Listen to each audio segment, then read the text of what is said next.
Bonjour, je suis très heureux de vous présenter dans cette session des journées du réseau français de l'hypertension pulmonaire les résultats de l'étude Pulsar qui ont été récemment publiés.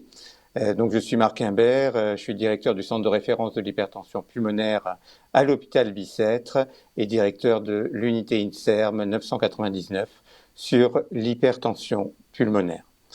Alors, je vous montre quelques liens d'intérêt. Et donc, j'ai des liens d'intérêt avec les compagnies qui développent des médicaments de l'hypertension pulmonaire et en particulier la compagnie Accéléron qui a mis en place l'étude Pulsar. Alors, comme vous le savez, nous avons, il y a maintenant 2 ans, maintenant 3 ans même, organisé le Congrès mondial de l'hypertension pulmonaire à Nice. Et à cette occasion, nous étions regroupés dans différents groupes de travail et moi, je travaillais sur la physiopathologie de l'hypertension pulmonaire. Et à l'occasion de ce congrès, nous avions pu mettre en place différentes priorités de recherche pour mieux comprendre les mécanismes de l'hypertension pulmonaire afin de pouvoir tester et cibler des voies qui nous semblaient pertinentes dans l'hypertension pulmonaire. Et à l'occasion de ce congrès, donc on avait évoqué, comme toujours, le problème de l'obstruction vasculaire pulmonaire progressive que l'on voit au cours de l'hypertension pulmonaire et en particulier au cours de l'hypertension pulmonaire du groupe 1, donc l'hypertension artérielle pulmonaire. Et donc cette obstruction vasculaire pulmonaire correspond en fait à une anomalie liée au remodelage des petits vaisseaux pulmonaires. Et on sait que dans l'obstruction, il y a plusieurs éléments qui peuvent jouer un rôle.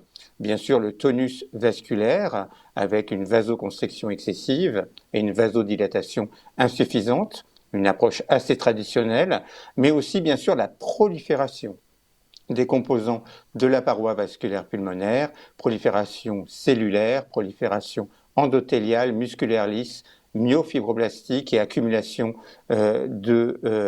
d'éléments qui vont progressivement rendre le flux sanguin moins simple et plus, on va dire, obstrué avec une augmentation des résistances vasculaires pulmonaires. L'inflammation joue un rôle, le métabolisme joue un rôle, des éléments neuro-humoraux jouent un rôle, et puis le stress oxydant joue un rôle. Et comme vous voyez dans cette diapositive, en haut, je montre de gauche à droite l'obstruction vasculaire pulmonaire qui s'installe, et en bas, l'hypothèse en vert d'un remodelage inversé, c'est-à-dire d'arriver à inverser le remodelage au cours de l'hypertension pulmonaire et parvenir à un meilleur flux sanguin au niveau des artères pulmonaires au cours de l'hypertension artérielle pulmonaire. Alors, il y a beaucoup d'éléments, il y a beaucoup d'hypothèses qui permettent d'aboutir au remodelage vasculaire pulmonaire. Aucune n'est contradictoire avec l'autre. Peut-être que tous les éléments qui sont résumés sur cette diapositive jouent un rôle. Mais il y a évidemment des éléments qui sont plus ou moins ciblables et des éléments qui sont plus ou moins difficiles à cibler. Et vous voyez que l'idée générale, c'est d'arriver à promouvoir l'antiprolifération ou à bloquer tout ce qui va favoriser la prolifération.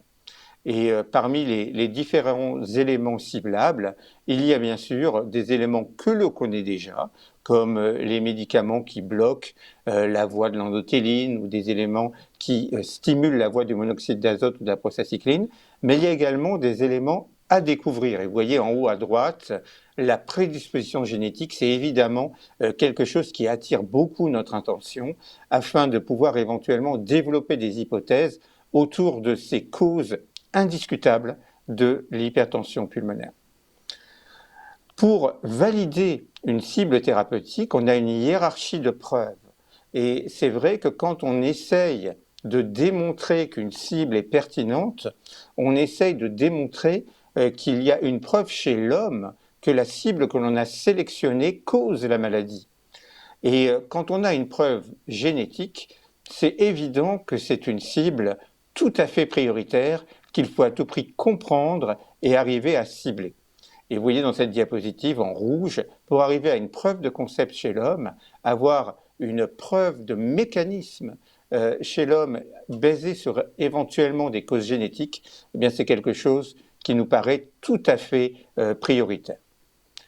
Quand on regarde les nouvelles cibles thérapeutiques proposées dans l'hypertension artérielle pulmonaire, vous voyez, il y a toute une série d'hypothèses, mais à droite en rouge, il y a l'hypothèse qui nous semble à considérer en priorité, c'est l'hypothèse génétique. L'hypothèse qui fait que la dysfonction endothéliale pulmonaire et le remodelage vasculaire pulmonaire observé chez nos malades a une cause génétique, et cette cause génétique est liée à la superfamille du TGF-bêta, et en particulier au récepteur de type 2, BMPR2. On regarde maintenant l'histoire des découvertes génétiques dans l'hypertension artérielle pulmonaire, et on voit que dès l'année 2000, 2 articles pionniers ont démontré que la voie du BMPR2 est défective chez les patients qui souffrent d'une hypertension artérielle pulmonaire familiale. C'est intéressant de voir que cette voie BMPR2 correspond à un élément important de la superfamille des récepteurs du TGF-bêta. Et ce qui est aussi très intéressant, c'est le travail de l'équipe de Morel à Cambridge qui a montré que dans l'hypertension artérielle pulmonaire, même non familiale, il y a une diminution de l'expression du récepteur BMPR2 qui pourrait éventuellement suggérer que cette voie est dysfonctionnelle au-delà des formes familiales de l'hypertension artérielle pulmonaire.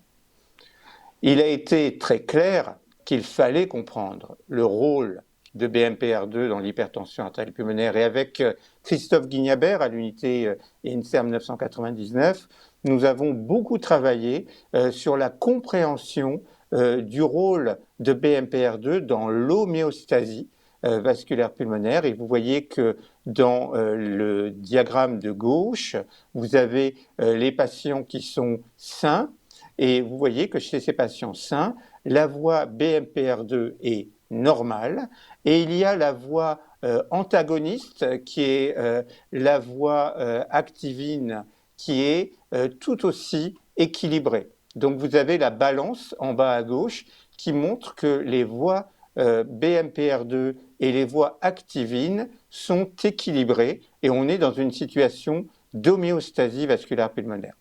À droite, en revanche, vous avez une diminution de l'activation de BMPR2, parce qu'il y a par exemple une mutation du gène qui code pour BMPR2, et vous voyez que dans ces conditions, la voie activine va dominer, et l'équilibre, le plateau de la balance de l'activine va dominer et induire en fait un remodelage vasculaire pulmonaire parce qu'il y a un déséquilibre de l'homéostasie vasculaire pulmonaire.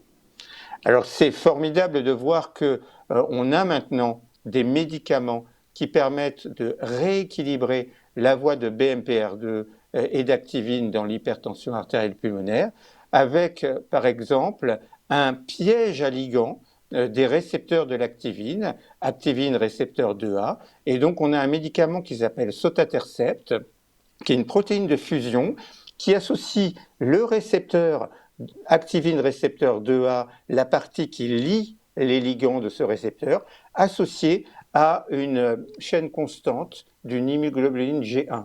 Et quand on utilise ce piège à ligand de l'activine, on pense qu'on va arriver à capter les ligands et à rééquilibrer la balance en faveur d'une homéostasie vasculaire pulmonaire. Donc vous voyez, on est vraiment dans une situation d'hypothèse dérivée de la compréhension fine des anomalies génétiques et de leurs conséquences au niveau de la circulation pulmonaire. Voilà exactement le schéma. On a à gauche un remodelage, trop d'action d'activine récepteur 2A qui lie son récepteur et qui va aboutir à un remodelage vasculaire pulmonaire, et à droite le rétablissement d'une homéostasie vasculaire pulmonaire. Des collègues américains de Boston, d'Harvard Medical School, ont démontré de façon expérimentale que le sotatercept peut effectivement rééquilibrer la voie de l'activine et de la voie du BMPR2 afin de remettre en place une homéostasie vasculaire pulmonaire satisfaisante dans des modèles précliniques d'hypertension pulmonaire. Et vous voyez par exemple dans l'étude publiée dans le Science Translational Medicine Journal, vous voyez qu'avec le sotatercept, dans ces modèles expérimentaux, on pouvait améliorer l'hémodynamique, la fonction ventriculaire droite, l'hypertrophie ventriculaire droite et le remodelage vasculaire pulmonaire. Donc il y a une preuve préclinique qu'on peut rééquilibrer la voie activine-BMP grâce à un piège à ligand de l'activine récepteur 2A. Tout cela nous a amené à proposer une étude de phase 2 randomisée contrôlée contre placebo avec cette molécule pour le traitement de l'hypertension artérielle pulmonaire. Et vous savez que cet article est sorti dans le New England Journal of Medicine du 1er avril 2021. Dans cette étude, nous prenions des patients souffrant d'hypertension artérielle pulmonaire et qui étaient déjà traités par 1, 2 ou 3 médicaments de l'hypertension artérielle pulmonaire. Ils étaient en classe fonctionnelle 2 ou 3, ils avaient des résistances vasculaires pulmonaires à plus de 5, ils avaient un test de marche de 6 minutes entre 150 et 550 mètres et ils étaient tirés au sort pour recevoir soit un placebo, soit du sotatercept à 0,3 mg/kg par voie sous-cutanée toutes les 3 semaines, ou du sotatercept à 0,7 mg/kg par voie sous-cutanée toutes les 3 semaines. Et au bout de 24 semaines, on mesurait les critères de jugement. Le critère de jugement principal était le changement des résistances vasculaires pulmonaires, comme recommandé au niveau du Congrès mondial de l'hypertension pulmonaire. Le critère secondaire principal était le test de marche de 6 minutes et bien sûr, nous avions d'autres critères qui étaient en particulier des critères de la fonction ventriculaire droite. Voilà les données à l'état de base chez nos patients. Vous voyez que les patients étaient avant tout des femmes d'environ 48 ans, principalement idiopathiques ou érythrables, avec 17% de maladies de type connectivite. Vous voyez que 56% des patients étaient traités par triple combinaison de traitement de l'hypertension artérielle pulmonaire. Et vous voyez qu'avec le traitement par sotatercept, il a été possible de façon dose dépendante de réduire les résistances vasculaires pulmonaires d'environ 20% à la dose de 0,3 mg/kg et d'environ 34% à la dose de 0,7 mg/kg. Quand on regarde la dose de 0,7 mg/kg, vous voyez que l'effet était observé chez les patients en combinaison triple de la même façon que simple ou double, et que l'injection de prostacycline sous-cutanée ou intraveineuse n'était pas un élément qui faisait observer une efficacité moindre. Les résultats étaient observés de façon identique, quel que soit le traitement préexistant administré aux patients. C'était la même chose avec la dose de 0,3 mg/kg, même tendance, quel que soit le traitement de l'hypertension artérielle pulmonaire. En ce qui concerne le test de marche de 6 minutes, on observait une amélioration de 25 mètres par rapport au placebo. Et vous voyez que les patients qui recevaient un traitement triple avaient une amélioration de 37 mètres du test de marche de 6 minutes par rapport au placebo. En ce qui concerne les autres études, vous aviez une amélioration du NT-proBNP sous traitement actif, une diminution de la pression auriculaire droite, une diminution importante de 10 mm de mercure de la pression artérielle pulmonaire moyenne, sans amélioration significative du débit cardiaque. En termes de sécurité, le médicament était globalement bien toléré, avec quelques effets secondaires d'intérêt particulier. Vous voyez qu'à la dose de 0,7 mg/kg, la thrombocytopénie et l'augmentation du taux d'hémoglobine étaient observées de façon plus fréquente.